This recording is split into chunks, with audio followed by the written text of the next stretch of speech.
പിതാവിന്റെയും പുത്രന്റെയും പരിശുദ്ധാത്മാവിന്റെയും നാമത്തിൽ ആമേൻ. ക്രിസ്മസ് ഇന്നും ഇന്നലെയും എന്നും ഒന്നു തന്നെ. ഒരു ചെറിയ ക്രിസ്മസ് സന്ദേശം തരുവാൻ ഞാൻ ആഗ്രഹിക്കുന്നു.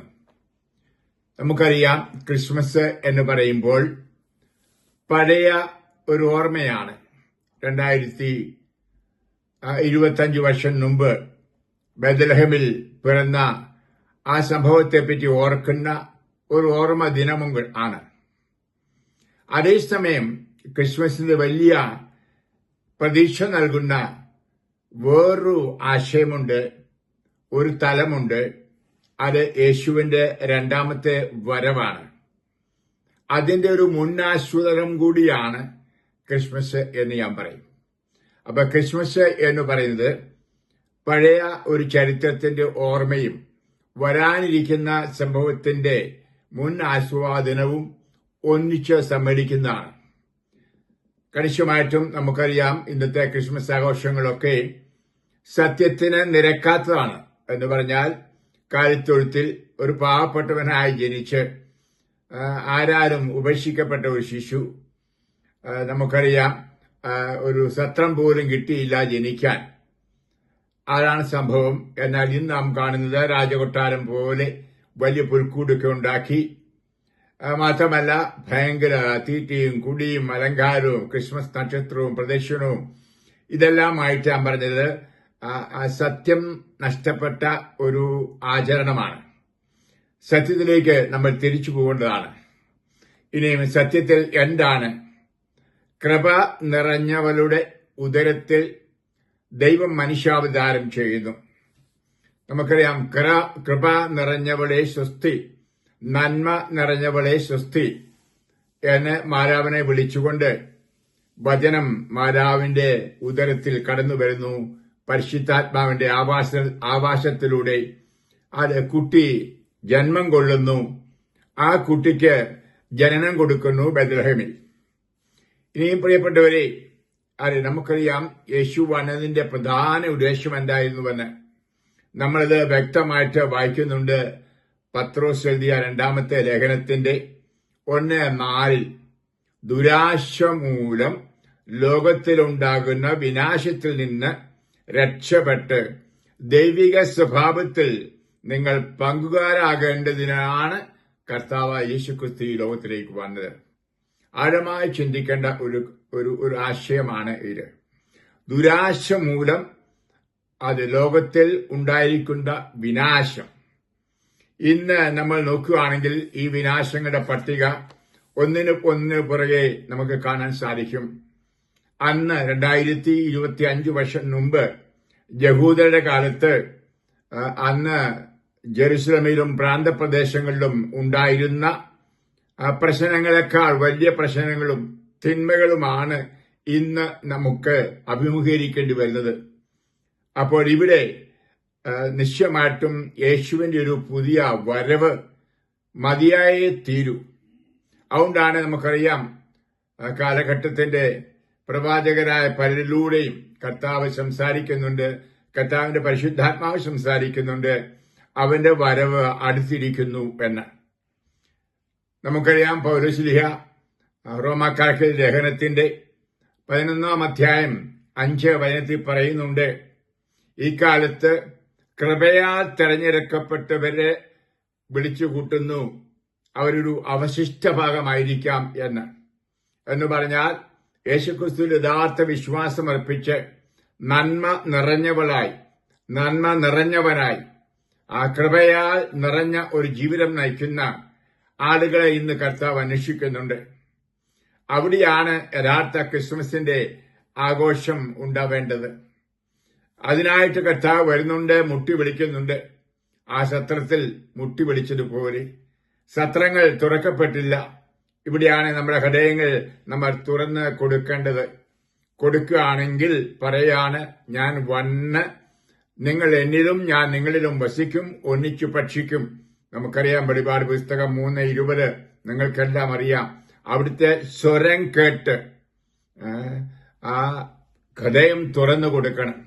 എത്ര പേരുണ്ട് ഇതിന് സ്വരം കേൾക്കുന്നവർ.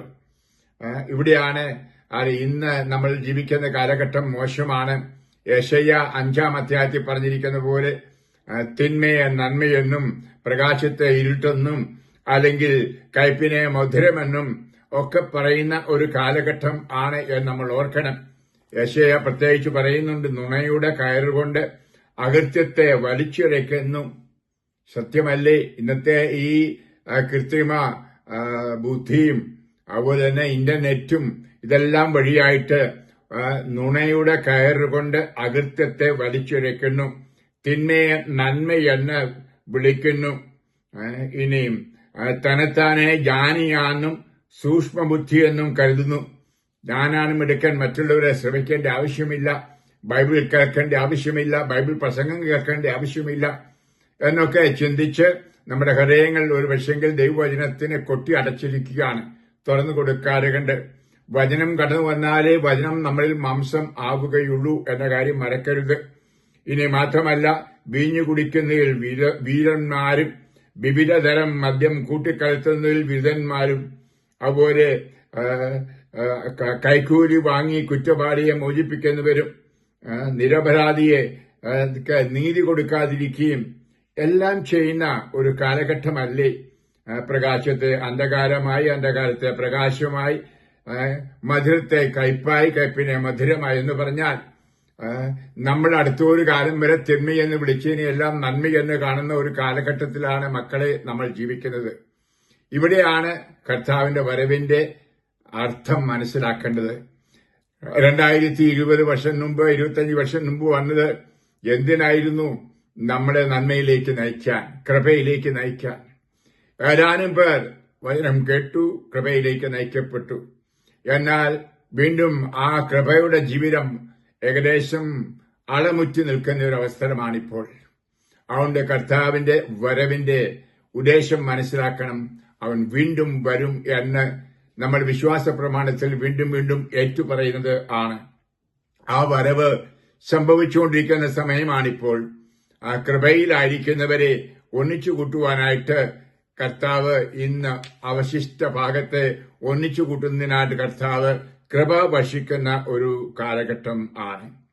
പ്രിയപ്പെട്ടവർ, അതുകൊണ്ട് ഈ ക്രിസ്മസ് ആഘോഷം ഒരു ആഘോഷമായി മാറാതെ കണ്ട് അതിനുപരിയായി കൃപ നിറഞ്ഞ ഒരു ജീവിതത്തിന് വേണ്ടിയിട്ടുള്ള ഒരു ജീവിതമായിരിക്കട്ടെ. അതാണ് വചനപ്രഘോഷത്തിന്റെ അർത്ഥം. അതാണ് സാക്ഷ്യ ജീവിതം. നിർദോഷകരും നിഷ്കളങ്കരുമായി തീർന്ന് വഴിപിഴച്ചതും വക്രതയുള്ളതുമായ ഈ തലമുറയുടെ ഇടയിൽ കുറ്റമറ്റ മക്കളായി അന്ധകാരത്തിന്റെ പ്രകാശമായി തീരണം. ഫിലിപ്പിയർ 2:15 ഞാൻ വായിച്ചത്. പ്രിയപ്പെട്ടവരെ, ഇത് കർത്താവ് നിങ്ങളിൽ നിന്നും എന്നിൽ നിന്നും പ്രതീക്ഷിക്കുന്നു. ഒത്തിരി വാചാല കസർത്തുള്ള പ്രസംഗങ്ങളോ അത്ഭുതങ്ങളോ അടയാളങ്ങളോ കണ്ണഞ്ചിപ്പിക്കുന്ന സാക്ഷ്യങ്ങളോ അല്ല ഇന്ന് കർത്താവ് നോക്കുന്നത്. കർത്താവ് നോക്കുന്നത് നമ്മൾ ഓരോരുത്തരുടെയും ഹൃദയത്തിലേക്കാണ്. നമ്മൾ പരിശുദ്ധാത്മാവിന്റെ കൃപയിലൂടെ, അഥവാ യേശു കൊണ്ടുവന്ന കൃപയിലൂടെ നിർദോഷകരും നിഷ്കളങ്കരും അതുപോലെ വഴിപിഴച്ച ഈ തലമുറയിൽ പ്രകാശിക്കുന്ന പ്രകാശമായിട്ട് കുറ്റമറ്റ മക്കളായി ജീവിക്കുക. ഇത് എന്നിലും നിങ്ങളിലും അന്വർത്ഥമാകണം.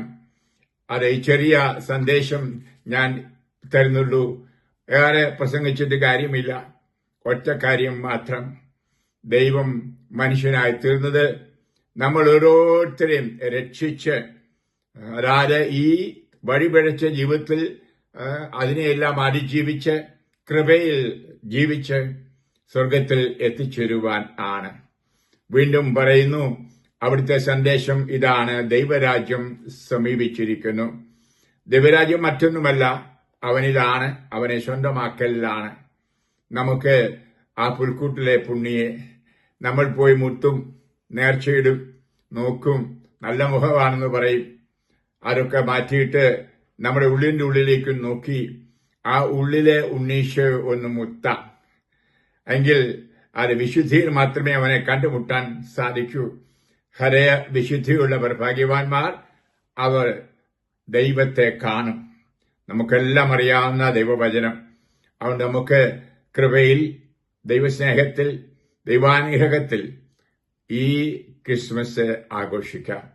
അത് ക്രിസ്മസ് ഇന്ന് മാത്രമല്ല, നാളെ മാത്രമല്ല, കഴിഞ്ഞുപോയതുമല്ല, എന്നും ആണ്. ഇതാണ് എനിക്ക് നിങ്ങൾക്ക് തരുവാനുള്ള സന്ദേശം. നമ്മുടെ പ്രാർത്ഥനയിലൂടെ, നമ്മുടെ കൗരാശിക ജീവിതത്തിലൂടെ യേശു അനുദിനം നമ്മുടെ ഹൃദയത്തിലേക്ക് കടന്നു വന്നുകൊണ്ടിരിക്കുന്നു.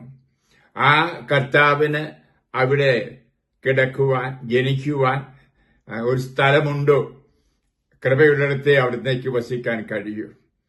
അതുകൊണ്ട് ഓരോ നിമിഷവും എപ്പോഴും കൃപ നിറഞ്ഞ, നന്മ നിറഞ്ഞ ഹൃദയമുള്ളവരായി നമുക്ക് ജീവിക്കാം.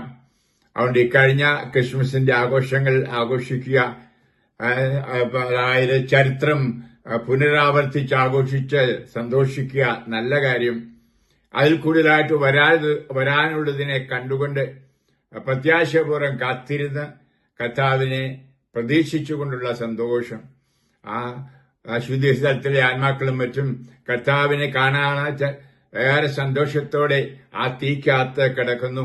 വെന്തു നീറുകയാണ്. എങ്കിൽ പോലും ഇന്നല്ലെങ്കിൽ നാളെ കർത്താവിനെ മുഖാമുഖം കാണാമല്ലോ എന്ന പ്രത്യാശയിലിരിക്കുന്നു. ഈ പ്രത്യാശയായിരിക്കട്ടെ നിങ്ങൾക്കും എനിക്കും. ഈ ജീവിതത്തിന്റെ പ്രശ്നങ്ങളിലൂടെ, പ്രതിസന്ധികളിലൂടെ, തീയിലൂടെ, വെള്ളത്തിലൂടെ ഒക്കെ കടന്നു പോകുമ്പോൾ അനുഭവിക്കാൻ ഇടയാകുന്നത്. നമുക്ക് എവിടെ നോക്കിയാലും അനിശ്ചിതാവസ്ഥയാണ്, എവിടെ നോക്കിയാലും ഭയപ്പാടാണ്, എവിടെ പോയാലും മ്ലാനതയാണ്, സങ്കടമാണ്, എവിടെയും പ്രശ്നവുമാണ്. ഇതിനൊന്നൊരു പരിഹാരം കാണാൻ ആർക്കും കഴിയുന്നില്ല. അതുകൊണ്ടാണ് കർത്താവായ യേശു നിന്റെയും എന്റെയും ഹൃദയത്തിലേക്ക്, അന്തരാത്മാവിലേക്ക് കടന്നു വരുന്നത്. കർത്താവിന്റെ വചനം, കർത്താവ് നമ്മളിൽ മാംസമായി തീരട്ടെ എന്ന് പറഞ്ഞാൽ നമ്മുടെ ജീവിതവുമായി ഒന്നായി തീരട്ടെ. നമുക്കറിയാം, മാംസതുല്യമായ, മാംസം കൊണ്ടുള്ള ഒരു ശരീരമുണ്ട്, ആത്മാവ് കൊണ്ട് ഒരു ശരീരമുണ്ട്. ഈ ആത്മീയ ശരീരത്തിൽ കർത്താവ് പിറക്കട്ടെ.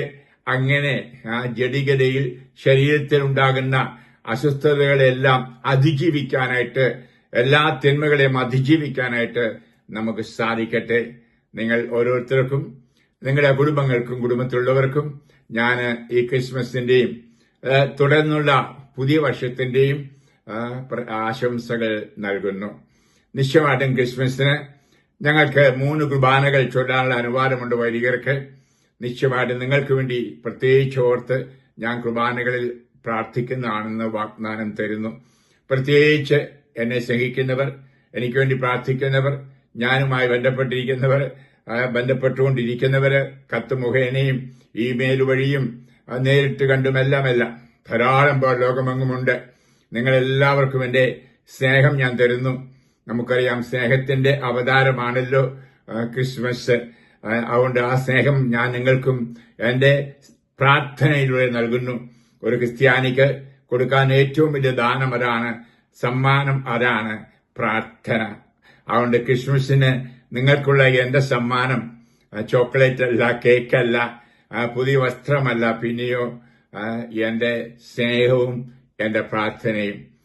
പച്ച മലയാളത്തിൽ നിങ്ങൾ ഓരോരുത്തർക്കും സ്നേഹ ചുംബനം തന്നുകൊണ്ട് ഞാൻ ഈ ക്രിസ്മസും തുടർന്നുള്ള പുതുവത്സരവും ആശംസിക്കുന്നു. കർത്താവ് നിങ്ങളെ സമൃദ്ധമായി അനുഗ്രഹിക്കട്ടെ. ഒരു നിമിഷം ശാന്തമായി കണ്ണുകളടയ്ക്കൂ.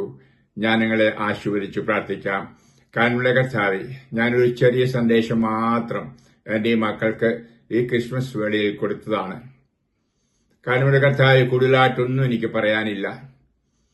ആ മാതാവിനോട് പറഞ്ഞ ആ വാക്ക് ഞങ്ങൾ ഓരോരുത്തരിലും അന്വർത്ഥമാകട്ടെ.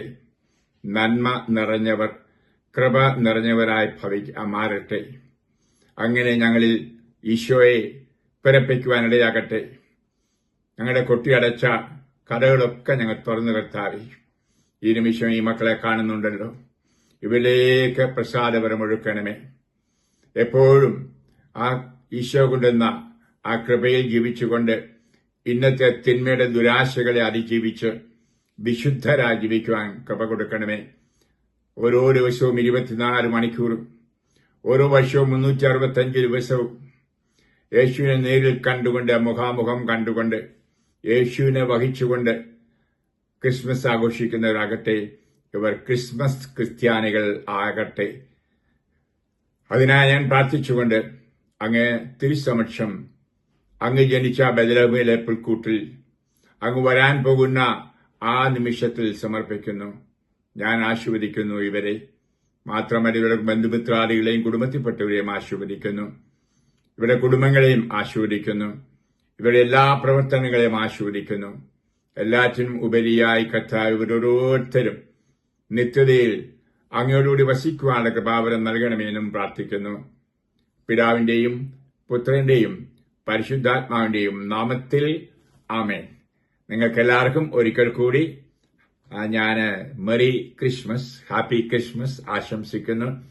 അതുപോലെ പുതിയ വർഷം പരിശുദ്ധാത്മാവ് നിറഞ്ഞ ഒരു വർഷം ഞാൻ ആശംസിക്കുന്നു. ആത്മീയവും മാനുഷികവും ശാരീരികവും എല്ലാ തലങ്ങളിലും കർത്താവിന്റെ കൃപ അടുത്ത വർഷം സമർത്ഥമായി നിങ്ങളിലേക്ക് ചൊരിയുമാറാകട്ടെ. ആമേൻ. Praise the Lord. ഹല്ലേലൂയ.